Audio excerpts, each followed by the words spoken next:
Buenas noches, días o tardes. Bienvenidos nuevamente a Filosofía para Tarados. En esta ocasión realizaremos la lectura de Introducción a la Filosofía de John Wall. Comenzaremos con el primer capítulo, llamado La necesaria revisión de los conceptos metafísicos.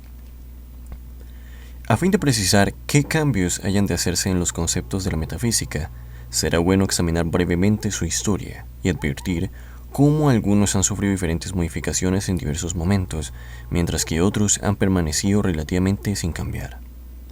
El simple hecho de que desde la antigüedad hasta el día de hoy haya venido realizándose una cierta revolución en alguna de estas ideas nos inclinará a creer que en la actualidad puede tener lugar una revolución semejante.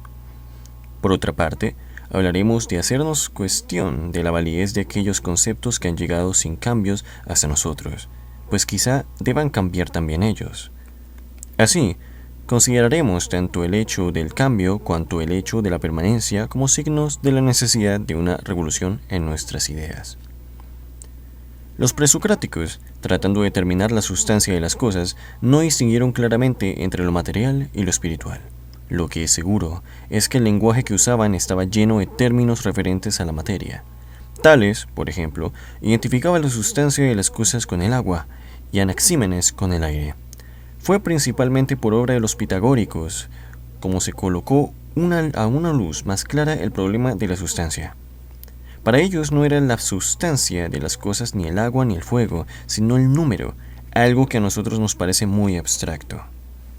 Habían estudiado astronomía, acústica y matemáticas, y por todas partes habían encontrado el número. Decían, pues, que las cosas imitan a los números, e incluso que son números. Sócrates y Platón continuaron la tradición pitagórica, pero la modificaron, reemplazando el concepto de imitación por el de participación y el concepto de número por el de las ideas. Mientras que los pitagóricos fundamentaban sus especulaciones en la matemática, el punto de partida de Sócrates se encuentra en consideraciones éticas. ¿En qué condiciones se puede decir que un acto es bueno o malo? Tiene que haber algunas reglas éticas independientes del individuo, no obstante, lo que habían dicho los sofistas. Así, la matemática y la ética son dos de los orígenes de la teórica de las ideas. Un tercer origen puede encontrarse en la consideración de la obra de arte. Los griegos eran una nación de artistas. ¿Qué sucede cuando un artista hace una estatua o un artesano hace una mesa? Que encuentra dentro de sí mismo la idea de mesa o la idea a que dará expresión la estatua, y que informa la materia de acuerdo con tal idea.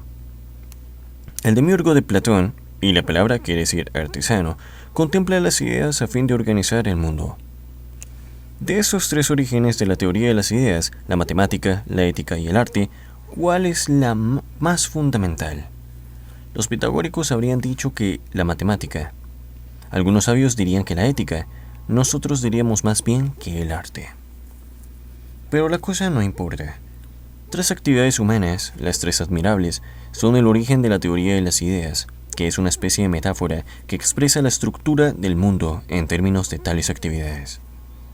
Pero cabe plantear la cuestión de si tiene el hombre derecho a partir de la consideración de tales actividades, por admirables que sean, para interpretar la naturaleza. Pues es él quien ha formulado las reglas del bien y del mal, él quien inventó la matemática, él quien es el origen de toda obra de arte. Señalemos también que si las cosas están formadas del modo escrito por Platón y Aristóteles, hay por lo menos dos elementos que están formados de otra manera: el ser que informa las cosas, Dios, y la materia de las cosas. La palabra con que designan Platón y Aristóteles la esencia de las cosas es una palabra en griego que no sé leer, que se traduce corrientemente por la palabra idea, cuando se encuentra en Platón, y por la palabra forma cuando se encuentra en Aristóteles. Ahora bien, esta palabra, lo mismo que la palabra idea usada también por Platón, significa aspecto o cosa vista. Esto muestra cómo el sentido de la vista ha dominado la especulación filosófica, punto puesto de relieve por Whitehead, al oponer la eficiencia causal a la inmediatez visual. Según él, Muchos filósofos, pero particularmente Hume, solo han sido capaces de ver el mundo como una sucesión de vistas realmente discontinuas, por haberse limitado el sentido de la vista. Hume no ha visto que cuando levantó el brazo tiene lugar algo que no es asequible a la inmediatez visual, pero que no obstante se siente y es real. Se podrían encontrar en Berkeley, Maine, de Biran y Bergson manifestaciones importantes de la misma crítica hecha por Whitehead. Aristóteles, el gran discípulo y el gran adversario de Platón, no parte de la consideración de la ética ni de la matemática, sino del arte, como Platón mismo, y uno de los ejemplos que pone es el de la estatua. Pero esta consideración añade argumentos biológicos y también observaciones gramaticales. El hombre procede del hombre. Ya no es la idea quien lo engendra, es el hombre individual, o mejor, es la forma encarnada lo que engendra al hombre individual.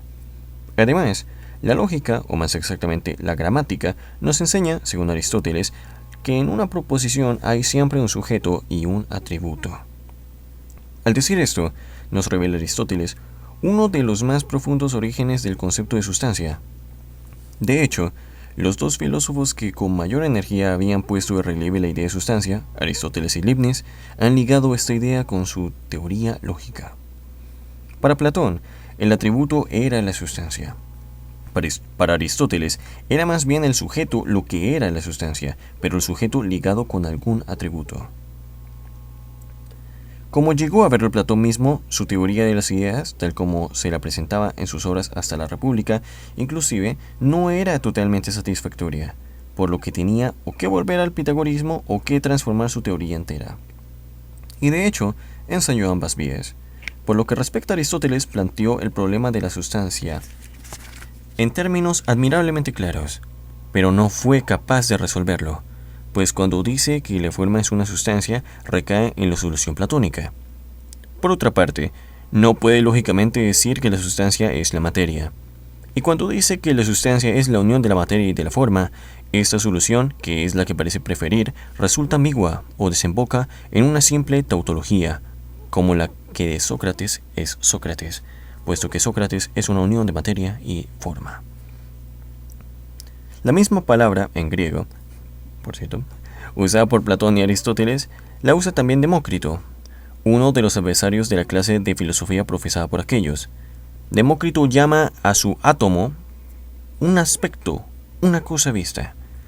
Las cualidades que atribuye al átomo, o más bien la negación de algunas de las cualidades que le atribuye, dan origen a muchos problemas que no logra resolver, como tampoco lograron resolver los suyos Platón y Aristóteles.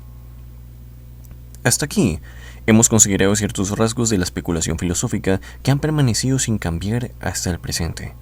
La importancia de la matemática, de la ética y el arte, el predominio del sentido de la vista y la influencia de la gramática y determinada concepción de la herencia biológica. El hombre se revela a sí mismo al formular esta idea de sustancia, pero este hecho no debe impedir al hombre preguntarse si tiene el derecho de deducir la esencia del universo de la ética, el arte, la gramática y la matemática creadas por él, y de las cualidades del sentido de la vista y de una concepción biológica francamente imperfecta. Tratemos ahora de mostrar que entre la antigüedad y los tiempos modernos ha tenido lugar una especie de revolución, porque quizá esta consideración nos permita concebir la idea de una revolución que pudiera tener lugar entre el pensamiento moderno y el pensamiento futuro. Para los antiguos no tenía el tiempo gran importancia. Los juicios morales, estéticos y matemáticos estaban por encima del tiempo. Un acto es bueno porque participa del bien. Una persona es bella porque participa de la belleza, pero lo real es la belleza y el bien. El tiempo solo tiene, pues, de suyo una importancia negativa, por decirlo así. En sí mismo, es declinación, decadencia. Es en el pasado, en un eterno pasado, en lo intemporal, donde se debe buscar la verdad.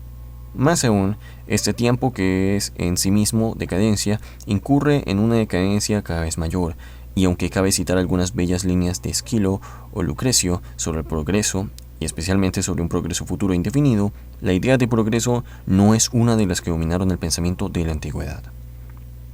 Lo dicho sobre la teoría de las ideas nos permitirá comprender también cuáles eran, para los antiguos filósofos, las relaciones entre lo finito y lo infinito.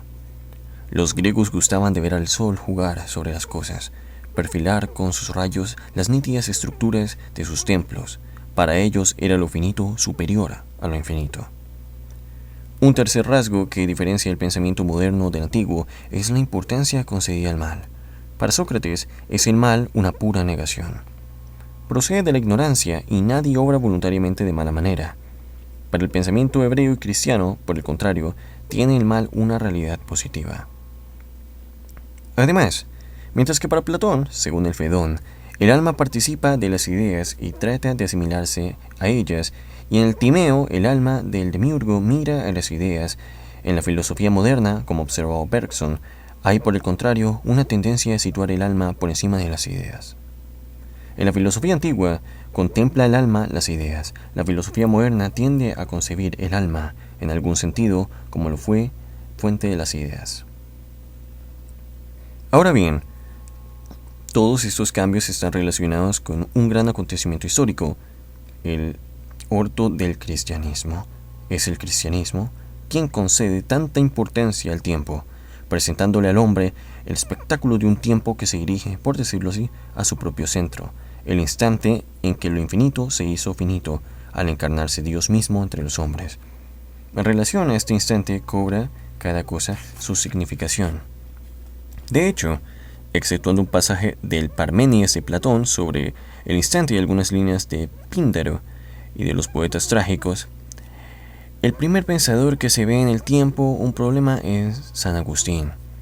Desde San Agustín hasta Pascal y Kierkegaard, pudiéramos decir que el pensamiento moderno muestra una tendencia continua a interesarse por el tiempo. Un segundo y gran acontecimiento que debe tomarse también en cuenta es el desarrollo de la ciencia. La ciencia moderna estudia el movimiento con más detalle y cuidado que la ciencia de la antigüedad, gracias especialmente al cálculo infinitesimal. Leibniz es el filósofo cuya doctrina experimentó singularmente la influencia del desarrollo de este método. Y el problema del movimiento, ya puesto en relieve por él, y antes que por él, por Hobbes, cobró una importancia cada vez mayor en las centurias siguientes. Así, la idea de progreso y la concepción cristiana del momento autotrascendente de la encarnación ha tendido a reemplazar la concepción antigua de la temporalidad. Por otra parte, mientras que para los filósofos antiguos era la cualidad algo definido y la cantidad algo indefinido, algo que va siempre, como decía Platón, hacia lo mayor o lo menor, para los pensadores modernos, por el contrario, es la cantidad algo definido que puede estudiar la ciencia y la cualidad se ha vuelto indefinida. Si queremos ver en su totalidad el mundo tal como lo conciben los más de los pensadores del periodo moderno, veremos primero a Dios, a quien llaman lo infinito, en la cima, luego la finitud de la cantidad y de las ideas claras y distintas, y por último lo indefinido de las cualidades en el fondo. Las cualidades de la materia, o por lo menos las secundarias, se han vuelto indefinidas. La cantidad se considera ahora como coincidente con lo finito. Y por lo que se refiere a la idea de lo infinito, resulta dividida, por una parte, en Dios, que puede llamarse el infinito bueno, y por otra parte, en el infinito malo, o sea, lo indefinido de las cualidades. Durante la Edad Media se hicieron dos intentos para unir la filosofía de la antigüedad y la tradición cristiana. Uno se basó en Platón, el otro en Aristóteles. Este último intento, que fue el predominante durante la última Edad Media, no logró un éxito pleno, porque los discípulos de el Aquinatense tropezaron con las mismas dificultades con que había tropezado la filosofía original de Aristóteles. En el siglo XVII, trató Descartes de unir ciertas nociones de Platón con la ciencia. Por ejemplo, sacó de Platón la noción de las ideas, aunque concibiéndolas de una manera más subjetiva, y la teoría de las naturalezas simples implicadas en las teorías de Platón y Aristóteles. Al demostrar la existencia de Dios partiendo de la idea de lo infinito, dio una clara formulación al esquema racionalista entero implicado en las filosofías de aquellos. Según Descartes, hay una jerarquía de seres que va desde el ser perfecto, infinito, Dios, hasta nuestros seres finitos, imperfectos. La filosofía de Descartes sirvió para demoler ciertos conceptos ambiguos de las filosofías aristotélica y tomista, en que se confundían lo material y lo espiritual. Y es gracias a la separación efectuada entre ambas cosas por Descartes como ha sido capaz la ciencia de constituirse exclusivamente sobre la base de los conceptos de espacio y movimiento. Al mismo tiempo introdujo la filosofía de Descartes ciertas presuposiciones impuestas por el estado de la ciencia en sus días. Así, concebía el espacio como integrado de puntos separados y el tiempo como integrado de instantes separados. Ahora sabemos, en especial por la obra de Whitehead, que la ciencia no implica en absoluto semejante concepto del espacio y del tiempo. Antes bien, implica una concepción totalmente distinta, según la cual no están los instantes y los puntos separados de la manera supuesta por Descartes, ni, a decir verdad, de ninguna manera. Más aún, ni siquiera pueden separarse el espacio y el tiempo el uno al otro. Hay solo acontecimientos envueltos en otros y que irradian unos de otros. De hecho, la simple historia del cartesianismo basta para probar las deficiencias de la teoría, pues después de separar tan completamente el pensamiento y la materia, no pudo Descartes explicar con facilidad su unión. Primero él mismo y luego sus discípulos hubieron de recurrir a escabrosos expedientes, contemporáneos por el momento con decir que para Descartes había por un lado el pensamiento y las cualidades que según él tienen su origen en el pensamiento, y por otro lado el movimiento, pero la conexión entre lo uno y lo otro no es fácil de encontrar. Así como la quiebra del pensamiento de la Edad Media había dado origen a la filosofía de Descartes, de igual modo podemos decir que la quiebra de la filosofía de Descartes, de sus secuaces e incluso de sus críticos, cuando se colocaron en el mismo plano del pensamiento, dio origen a la filosofía de Kant. Pero de nuevo encontramos en la filosofía de Kant ciertas presuposiciones no garantizadas. Por ejemplo, Kant admite como una presuposición incontrastable la tesis de que no habría apariencias si no hubiese cosas que aparecen y que son distintas de las apariencias. También admite la distinción aristotélica entre forma y materia, aunque la aplica de diferentes maneras. La materia de la sensación es incognoscible, mientras que las formas, siendo la estructura de la actividad del espíritu, son susceptibles de ser conocidas por él. Los sucesores de Kant trataron de deshacerse de la distinción entre las apariencias y las cosas que aparecen, pero conservaron la distinción entre forma y materia. ¿Cómo puede transformarse en el día de hoy el esquema kantiano? Puede verse en la obra de filósofos como Cassirer y Brunzvicg, que ponen de relieve el poder legislativo del espíritu y prestan poca atención a la materia que el espíritu informa, y aun de otros que ponen de relieve el elemento de estructuras Gestalt que existe en las cosas mismas. Hasta aquí hemos seguido la historia de las teorías racionalistas, pero ha habido también la tradición del empirismo. Locke y Hume pueden pasar por sus representantes.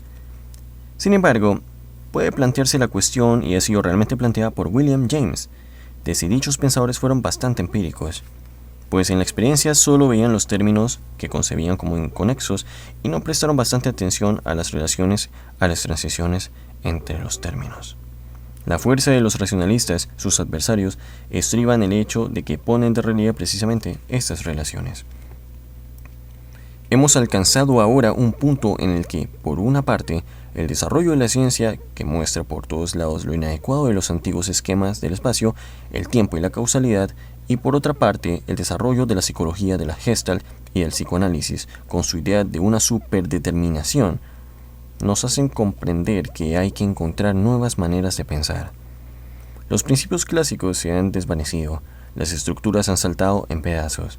De hecho, ya no hay estructuras, y hasta las cosas mismas que había en esas estructuras han desaparecido.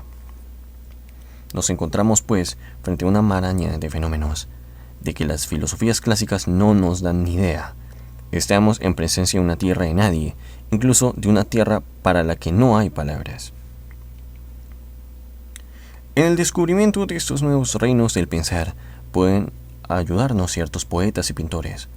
En los poemas de Claudel y Valéry podemos encontrar ejemplos, por un lado, de cómo podemos unirnos con lo que hay de más denso y compacto en la realidad, y por otro lado, de cómo podemos participar en las más sutiles relaciones constitutivas de lo real. Quizá pudiéramos encontrar también en Rilke algunos atisbos de nuestro parentesco con el universo.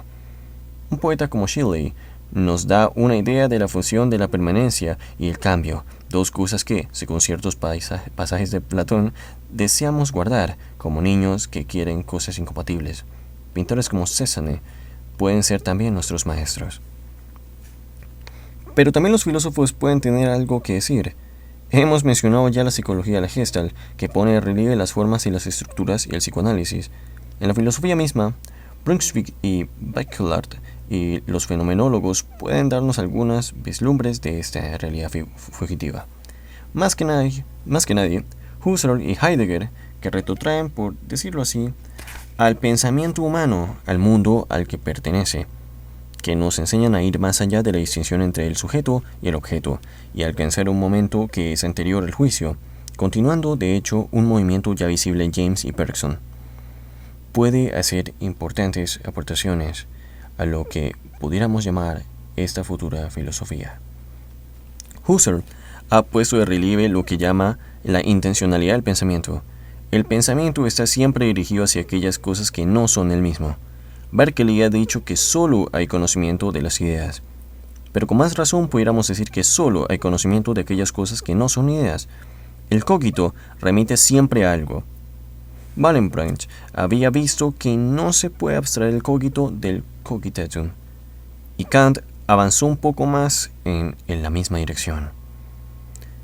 Podemos poner también en tela de juicio la teoría cartesiana de las ideas representativas.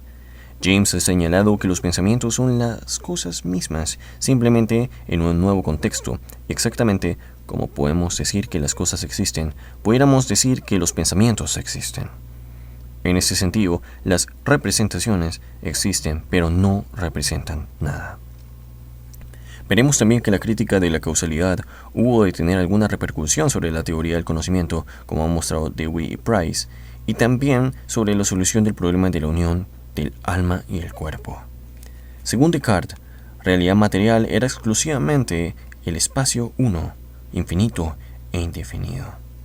Descartes eliminó así los objetos particulares.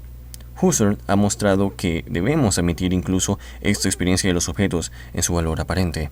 Para usar una expresión de James, que en la percepción vemos cosas en su corporeidad y que una cosa es una sucesión de perspectivas de ella. Más en este último punto quizá pudiéramos aún ir más lejos, mostrando que hay algo más que esta sucesión, que hay una especie de núcleo en las cosas, y que también este núcleo ha de estudiarse, por lo menos, ya que no puede analizarse. Nuestro mundo deja de ser un mundo de puro espacio, incluso un mundo de puros fenómenos, ya no es el mundo de Descartes, o Hume, o Kant, sino un mundo en que las cosas se presentan en su parcial integridad, en su opacidad. Así nos encontramos en presencia de un reino prerrelacional, como lo llama Bradley, o de un elemento prepredicativo, para usar la expresión de Husserl. Y en este reino está dado al hombre en cuanto ente existente. Aquí encontramos la idea de existencia tal como la he puesto de relieve Kierkegaard. La existencia está en una relación natural a lo que trasciende. Esta noción de la existencia ha pasado de Kierkegaard a otros filósofos, los cuales, habiendo abandonado la idea de Dios, tan importante en la filosofía de Kierkegaard, han retenido no obstante la idea de trascendencia, pero aplicándola a las relaciones del hombre existente con el mundo. Estas ideas desarrolladas por los llamados filósofos de la existencia pueden encontrarse también en la filosofía de Whitehead, el cual muestra que la esperanza y el temor figuran entre las condiciones de nuestro conocimiento. No hay razón para extraer el conocimiento de las otras relaciones primarias del hombre con el mundo. Ya el pragmatismo insistió en el valor del conocimiento para la acción. Cuando Heidegger pone en relieve la estructura de los instrumentos y de las cosas hechas con vistas a tal o cual operación, formula las ideas de los pragmatistas de un modo más metafísico. Cuando Bergson muestra que las ideas generales tienen su origen en la acción, dirige nuestra atención hacia el mismo hecho. Los objetos no se limitan a estar presentes para la inmediatez visual. Tomando prestada de nuevo una expresión de Whitehead, son instrumentos para nuestra acción u obstáculos a nuestra acción. Pudiéramos decir, incluso una suerte de objeciones. No obstante, lo que hemos dicho no menoscaba en forma alguna el valor de la ciencia. Aquí debemos introducir la idea de una escala de la realidad. El hombre está en una cierta situación dentro del universo y desde esta situación ve los objetos como los ve. más para explicar los fenómenos que tiene también el poder de colocarse en un plano del ser distinto de aquel en que los que los ve naturalmente y mediante esta operación es capaz de comprenderlos más plenamente, al mismo tiempo que ipso facto corre el riesgo de olvidarse de su situación real. El punto de partida de la ciencia es siempre el sentido común, aun cuando las concepciones del sentido común parezcan destruidas por la ciencia. Además, bajo el punto de vista de la ciencia hay aspectos revelados de la realidad que aun cuando no sean reales bajo el punto de vista del hombre del sentido común, son, no obstante, reales para este otro ser en que se transforma el hombre por medio de la ciencia. Como resultado de las observaciones de ciertos filósofos recientes, nos hallamos en el camino que conduce a lo inmediato. Pues lo inmediato no está nunca dado al principio. Hay que esforzarse por acabar alcanzándolo si es que cabe llegar a alcanzarlo. A pesar de la crítica hecha por Hegel de la idea de lo inmediato, sigue siendo la meta del filósofo una visión inmediata. La crítica de Hegel se basa en un análisis del lenguaje, según él, el ahora y el aquí, siendo siempre cambiantes, solo son unidades abstractas. Pero Hegel no tomó en cuenta el hecho de que la frase que contiene las palabras ahora y aquí apunta a una realidad que está más allá de ella, ni el de que, como hemos dicho, el pensamiento está siempre dirigido hacia las cosas. La crítica de Hegel es destructora para el ahora y el aquí tales como se lo siente y que el lenguaje solo puede describir imperfectamente. De las imperfecciones del lenguaje no podemos inferir nada acerca de las llamadas imperfecciones de la realidad. Cabría considerar la filosofía de Hegel como la perfección al mismo tiempo de que la destrucción, en cierto modo, de la filosofía clásica. Hegel ha puesto de relieve el proceso universal de la mediación, que es la base del pensamiento racional. Después de él, filósofos como Kierkegaard, James y Bergson han insistido en el valor de lo inmediato y requerido el espíritu humano a llevar a cabo una especie de regreso hacia este paraíso perdido. Bajo este punto de vista, habremos de someter a crítica nuestro lenguaje, que es siempre una traducción en términos mediatos de lo primeramente dado y aprendido. En particular, debemos tener cautela con las proposiciones. Berkeley ha dicho que al hablar de ideas debemos prescindir de la preposición de. Pudiéramos decir lo mismo respecto de preposiciones como con y en. Por consiguiente, cuando decimos que algunos filósofos recientes que el hombre es existencialmente en el mundo, hemos de comprender que estos términos no son satisfactorios, porque no hay ningún modo, aunque hay un sentimiento del mundo, no hay ningún en y no hay ningún es. Es esta inadecuación de nuestros pensamientos a la realidad de que tratan de representar lo que requiere el proceso dialéctico mediante el cual siempre hemos de completar, una idea con la contraria, descubriendo, por ejemplo, detrás de la continuidad, nuevas discontinuidades y detrás de estas, otras continuidades aún, y así indefinidamente, sin agotar nunca la riqueza e inefabilidad de lo real. Este movimiento dialéctico puede explicar las grandes oposiciones entre las cuales se encuentra cada vez más dividido el pensamiento humano, por ejemplo, la tensión entre lo que ha llamado Sheldon gran subjetivismo y gran objetivismo. Todas esas oposiciones y tensiones, junto con el esfuerzo por alcanzar una unidad viviente, son las razones de la rebelión de muchos filósofos de los últimos tiempos, en particular desde Nietzsche, contra grandes filosofías clásicas. Vemos a Nietzsche, James, Bergson, Kierkegaard y Heidegger criticar a Platón, a Kierkegaard, Heidegger, Jaspers y Whitehead criticar a Descartes, a James criticar a Spinoza, etc. Muchos de estos filósofos abogan por una vuelta a los sofistas e incluso, con mejores razones, a los presocráticos. Por otra parte, cada periodo del pensamiento humano tiene su propia interpretación de los grandes filósofos. Y hay alguna probabilidad de que nuestra interpretación de Platón, por ejemplo, sea mucho más exacta que las interpretaciones de nuestros predecesores. Hoy creemos que la teoría de las ideas, tal como le dan expresión el Fedón y la República, no es la última palabra de la filosofía de Platón. En el Sofista muestra Platón que hay movimiento en el reino de las ideas, y en el Filebo vemos que hay ciertas fijezas y ciertas clases de esencias en el reino de lo sensible, concebido en un principio como el reino del devenir. Platón tendió, pues, a unir lo que había empezado por separar. Y cuando el sofista define la realidad como poder, nos hace una indicación acerca de lo que piensa que es lo real, sin perjuicio de que la teoría que presenta sea simplemente provisional. Pudiéramos hacer aproximadamente las mismas observaciones con respecto a Descartes, cuya teoría de la unión del alma y el cuerpo es realmente mucho más amplia de lo que nos harían creer las interpretaciones corrientes de ella. De esta suerte podemos poner término a nuestra revista con la misma observación hecha al principio, a saber que en filosofía no hay progreso, pareciendo el pasado cada vez más profundo a medida que vamos hacia el futuro, y que en otro sentido hay progreso, puesto que esa profundización del pasado depende de una visión más ancha y una comunión más real con el universo. Podríamos haber llegado a las mismas conclusiones empezando por una meditación sobre el sentido del término filosofía. Este término significa, según se emite generalmente, el amor de la sabiduría. Si consideramos lo que esas palabras amor y sabiduría quieren decir realmente, y si llevamos a nuestras reflexiones suficientemente lejos, seríamos arrastrados muy lejos en verdad, hasta el fin del mundo, y más lejos aún. Pues primero, por esta misma palabra filosofía, podemos ver que cabe sentir amor no solo por personas, y también hay cosas amadas, puesto que se habla de amar a la sabiduría. Verdad es que los grandes poetas han visto la sabiduría bajo la forma de ciertas personas. Así, se ha controvertido mucho de lo que Dante entendía por Beatriz. Oímos a veces que por ella entendía la teología. Podemos encontrar en Platón algo tocante a la definición del amor, y es cosa de particular interés para nosotros, ya que Platón estaba muy cercano a aquel punto de la historia del pensamiento en que se dio el término filosofía en su significado. El amor, dice, es el hijo de la pobreza y de la abundancia. Hay algo de necesidad en el amor, y la necesidad está muy cerca de la pobreza, y hay una suerte de plenitud, y la plenitud está muy cercana a la riqueza. Platón nos dice también que el amor es una busca, a través de los cuerpos y las almas particulares, de la idea universal de la belleza.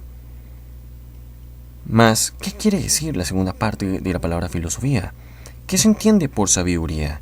Heidegger ha llamado nuestra atención sobre el hecho de que esta palabra no quiere decir estrictamente conocimiento, sino más bien cierta familiaridad con las cosas. Saber cómo tratar con las cosas. Tal es el primer sentido de sabiduría. Quizá necesitemos volver a este género de fraterna intuición. Quizá el hombre se ha alejado demasiado de la naturaleza. Lo que es cierto es que estamos muy lejos de las definiciones que dio Aristóteles de la filosofía, cuando la llamó el estudio del ser quaser, o cuando dijo que era el estudio de las primeras causas y principios. Pues son precisamente estas ideas de ser y de causa aquello que debemos hacernos cuestión. Ni siquiera diremos que la filosofía es una ciencia en el sentido corriente de la palabra. Es esencialmente una busca, una persecución del conocimiento, pero de un conocimiento que no es forzoso reducir a la comprensión intelectual. La meta de la filosofía pudiera ser algo más parecido a lo que ha llamado Alexander copresencia de las cosas, con las cosas, Whitehead prehensión y Heidegger ser en el mundo. Bueno, he decidido pasar un momento porque fui por agua. Disculpen si me he equivocado un poco en las narraciones, que me daba sed. No traje agua, la verdad, debía haber traído agua como siempre hago. Pero no lo hice. Por eso empecé a perder la cordura, pero ya tomé agua. Muy bien, vamos a reflexionar primero sobre este capítulo. Es decir, que el capítulo tiene muchas cosas de que reflexionar, demasiadas. Pero vamos a centrarnos en algo en específico. Ya sé que les gustan, bueno, solo uno me lo dijo, pero con solo uno que me lo diga, pues ya lo adjunto. Los comentarios que yo tengo. No voy a hacer un análisis exhaustivo del capítulo, simplemente es una narración, es una actividad, pero me gustaría observar una cosa y enlazarlo a otro texto. Parecería que la filosofía no es progreso. A medida que queremos explicar más cosas y encontrar la verdad de ciertas cosas, nos alejamos un poco más y tenemos más problemas.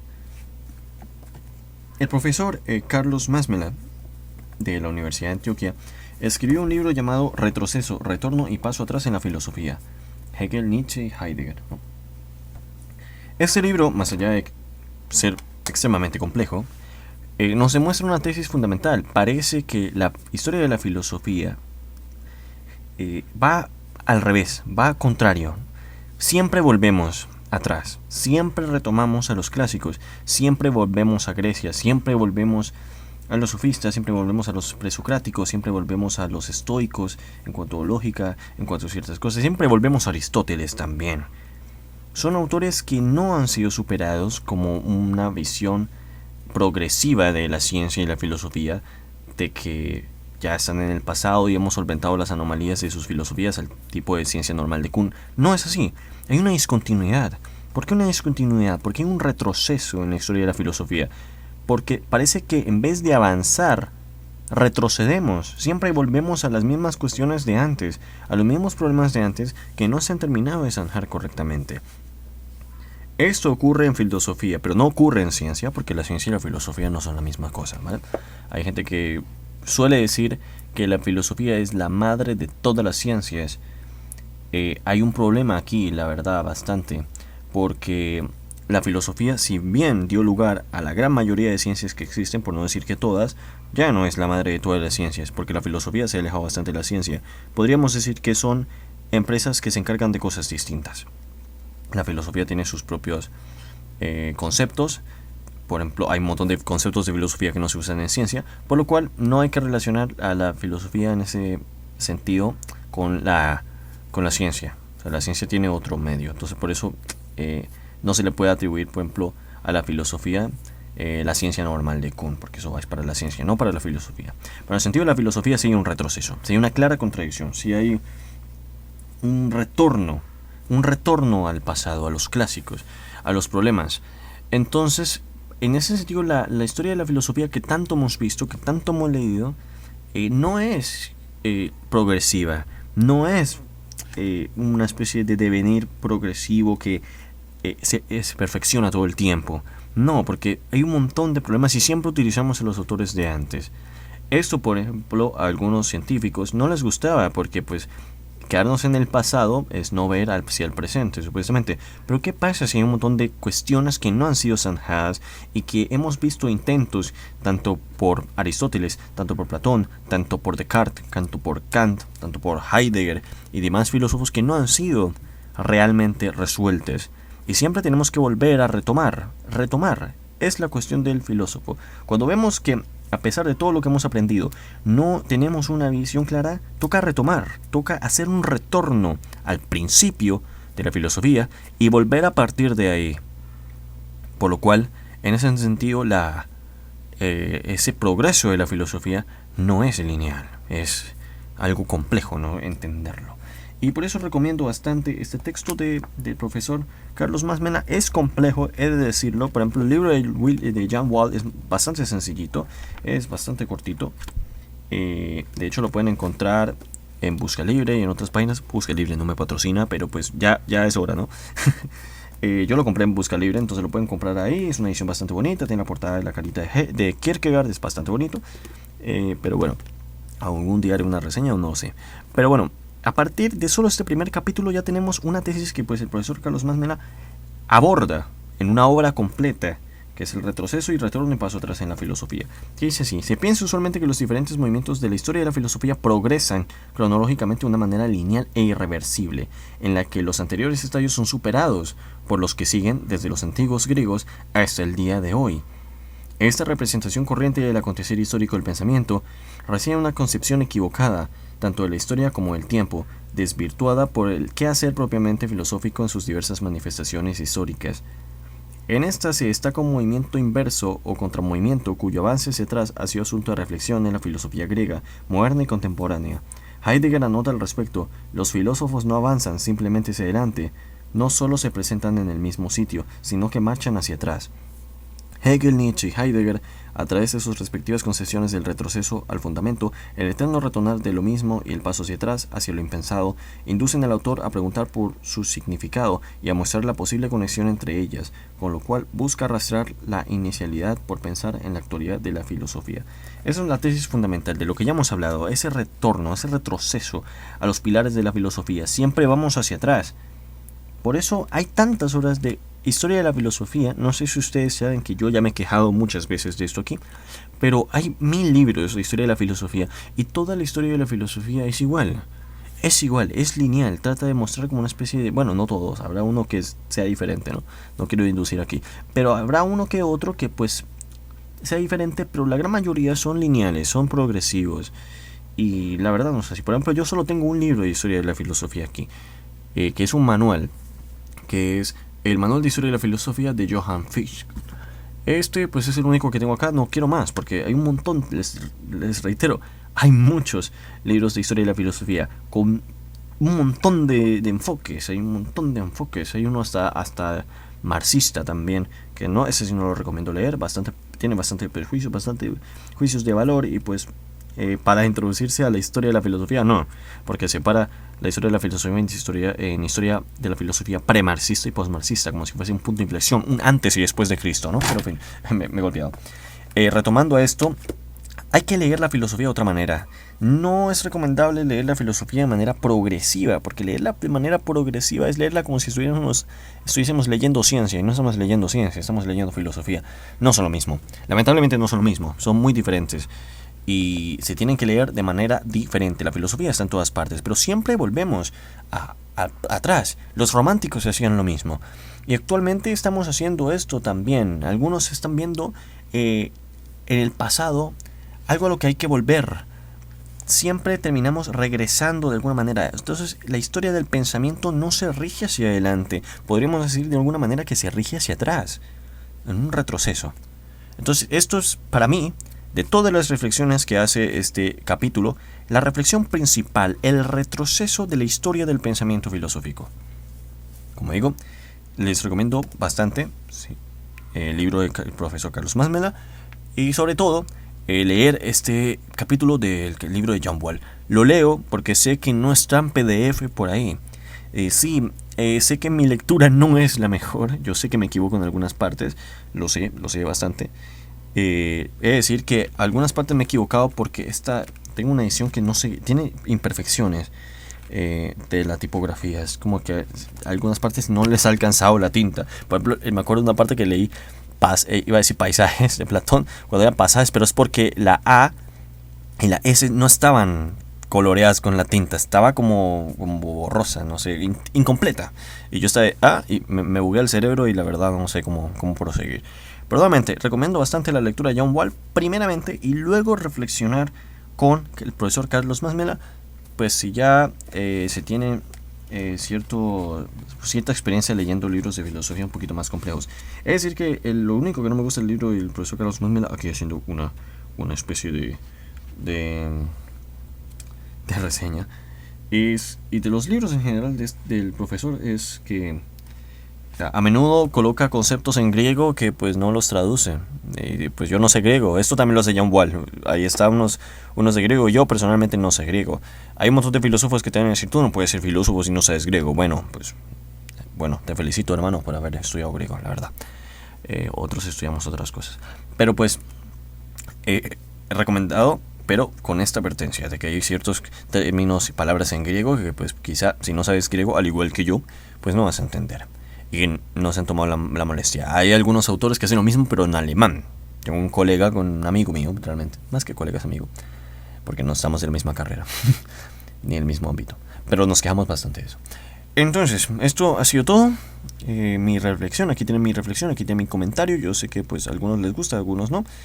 Y yo, como siempre, en el comentario les pondré el cosito de dónde termina la narración y cuándo comienzan mis comentarios. Para que no confunda lo uno y lo otro. Así que, sin más que decir, muchas gracias por escucharme y por estar por aquí. Adiós.